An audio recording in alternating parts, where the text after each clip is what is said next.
This is the Voss Report, and I am Paul Voss. This natural gas report is about how the U.S. was at the brink of a natural gas shortage, and 15 years later is now the #1 natural gas producer in the world and the third largest exporter. Begin this report with an excerpt from a Time magazine article of July 2003 about the coming shortage of natural gas. The excerpt reads, Americans are heading into their first big energy squeeze since the 1970s, a shortage of natural gas. The shortage has triggered a sharp rise in prices. A summary of 4 sections of the report follows. 1. Natural gas production is setting new records every month in the U.S.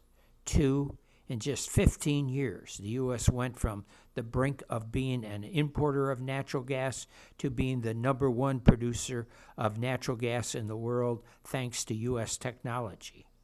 3. Technology has vaulted the U.S. into the world's top producer of natural gas. Now U.S. capital is pushing the country towards the top LNG exporter in the world. 4. Natural gas is being produced in the Northeast backyard. U.S. natural gas production hit the lowest point in decades in 2005. Gas production is now 73% higher than 2005. U.S. CO2 emissions declined by more than any other country over the past decade due to utilities switching from coal to gas. Low gas prices have benefited consumers and industry. The U.S. is now the top natural gas producer in the world, with a good lead over #2 Russia and 2.7 times the production of #3 Iran. Natural gas passed coal as the #1 energy source for U.S. power generation in 2015. Gas is competitively priced with coal and is a cleaner burning fuel. The transition from coal to natural gas for power generation has reduced carbon emissions by 28% since 2005. Natural gas produces about half as much carbon dioxide as coal and about 30% less than diesel fuel or fuel oil. The map shows the 4 prime natural gas producing areas in the country. The top producing area is located in Pennsylvania, Ohio, and West Virginia. The 2-layer Marcellus and Utica shale play stretches through Pennsylvania, New York, Ohio, and West Virginia. The Marcellus layer is at a depth of about 5,000 feet, and the Utica layer is located underneath at around 10,000 feet. The Utica layer has 2 to 3 times greater depth than Marcellus. Just 15 years after American ingenuity, innovation, capital, and technology focused on oil and gas production, the country has vaulted into the #1 energy producer in the world. And the oil and gas industry continues to push its technology prowess forward. Computing power is a key to moving technology forward. The industry is turning data into oil by using some of the most powerful supercomputers in the world. Building a picture of rock formations and the location of oil and gas miles below the surface requires supercomputers. The 5 areas where technology continues to advance are stacked plays, laterals, wells per pad, directional drilling, remote drilling. 15 years ago, as companies began to utilize fracking, they were thinking 1 layer. Then it became 2 layers, Marcellus and further down Utica, for example. And now their technology indicates there are multiple layers in some drilling areas. One company drilling in the Marcellus has increased laterals 3 times in 6 years, from 3,100 to 10,000 feet. Some companies have laterals out to 18,000 feet or nearly 3 miles. 1 well per pad in early days of fracking, now 30 to 40 wells per pad. A company in the Permian Basin in Texas is planning a super pad with 64 wells. This increases efficiency and reduces cost. Oil or gas-bearing layers are not laid out perfectly horizontal in nature. With computers and sensors, a drilling bit can be steered through the sweet spot of a layer. Software, sensors, and computer power have enabled oil and gas companies to remove their drillers from the field into control rooms in Houston. The benefits are more consistent and predictable results, and drillers can now share knowledge across multiple rigs. World population now 7.6 billion, projected 8.6 billion in 2030. A billion people live without electricity. Another billion do not have reliable power. Energy demand growing across the globe, especially in developing countries. Natural gas production growing around the world. Coal to natural gas switching improves air quality. LNG demand projected to increase 300% by 2040. Coal to gas to generate power led to a 78% improvement in Beijing winter air quality the last 5 years. Natural gas is shipped through an extensive U.S. pipeline system or cooled into liquefied natural gas. Natural gas is supercooled to minus 260 degrees Fahrenheit, which shrinks its volume 600 times to get LNG. The cost of an LNG facility runs into many billions of dollars. The rapid expansion of the industry is a testament to how the U.S. economy generates huge amounts of capital and allocates it. In 2018, the 5 largest importers of LNG were Japan, China, South Korea, India, and Spain. LNG tankers cost $200 to $300 million. 3 South Korean shipyards have won the more than 50 orders placed for new large-scale LNG tankers for delivery in the next 3 years.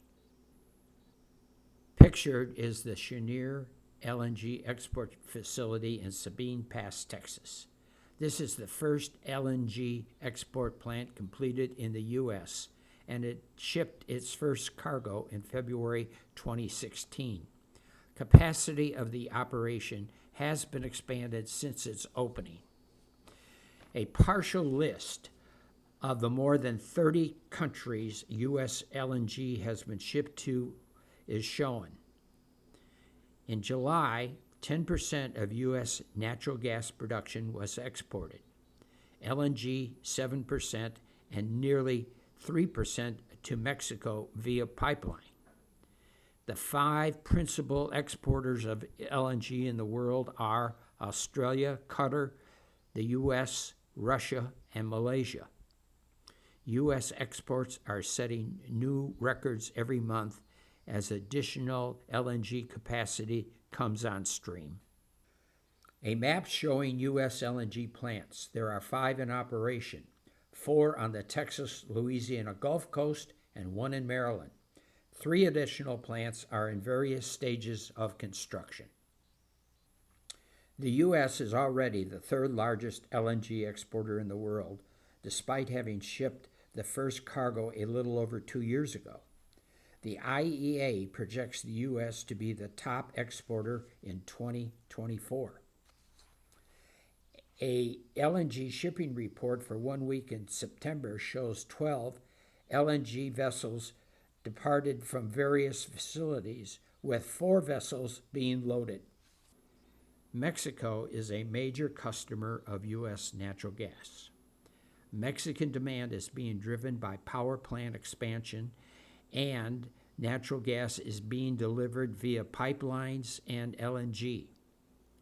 LNG shipments are being made to Mexico since pipeline capacity is unable to meet the country's demand for natural gas. Natural gas offers the Northeast a dependable, cleaner burning, and lower cost alternative to the use of oil in generating power and heating oil in homes and buildings. The top natural gas producing area in the U.S. is in the Northeast backyard and its major metropolitan areas. The power grid relied 18% on natural gas in 2000 and 47% in 2018. New gas-fired plants are coming on stream in Connecticut, Massachusetts, and New York. New York, Pennsylvania, Massachusetts are the three top states in the use of heating oil. In New York, 1.8 million households use heating oil. Natural gas is cleaner burning and less expensive than heating oil.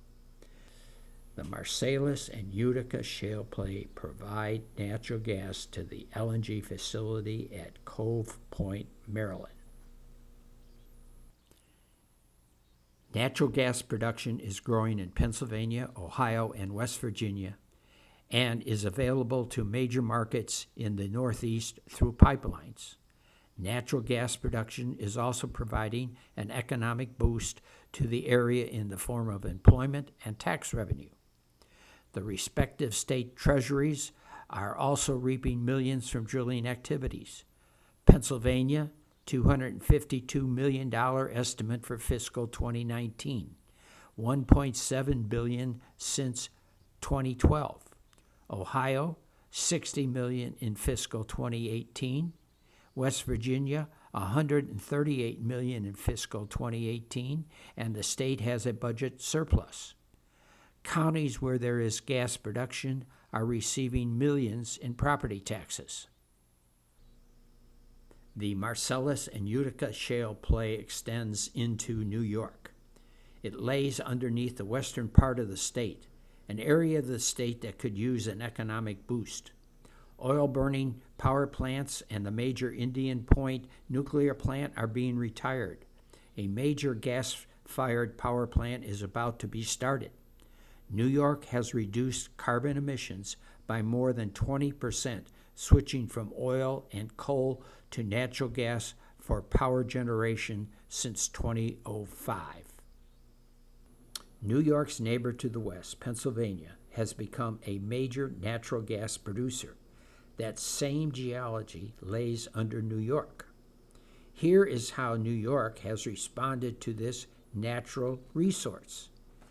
In 2014, the governor of New York, Andrew Cuomo, banned fracking in New York State. 2, in 2016, the governor blocked an interstate gas pipeline to carry natural gas from Pennsylvania to New York and on to New England. 3 additional pipelines are also being blocked. 3, June 2019, with approval from Governor Cuomo, New York legislators passed the Climate and Community Protection Act. 70% of the state's electricity to come from renewables by 2030. 85% reduction in greenhouse gas emissions by 2050. 4, Democrats control the state government along with the environmentalists. No fracking, no pipelines, no nuclear. Blocking the pipelines not only affects New York, but also all of New England, since the only pipeline route to the region is through New York. There is now a moratorium on new gas connections in New York City, Westchester County, and Long Island, New York, and Massachusetts. And it shuts down the heating oil to natural gas switch. Power plants in the Northeast continue to use higher cost and dirtier oil. New Yorkers already pay 18.5 cents per kilowatt hour compared to the national average of 12.9 cents. Low cost and plentiful supply of natural gas would provide lower electric bills to millions of households in New York. Due to opposition to onshore wind projects, there has been no increase in New York wind power in several years. The Climate Act calls for massive offshore wind and solar projects. Offshore wind projects are very expensive to build, and according to the Climate Act, these projects must be built with union labor. Anyone remember Boston's Big Dig? Will the offshore wind projects receive the same vehement opposition as onshore wind projects? New York residents who are already paying much higher electric rates than the national average are likely to see even higher rates.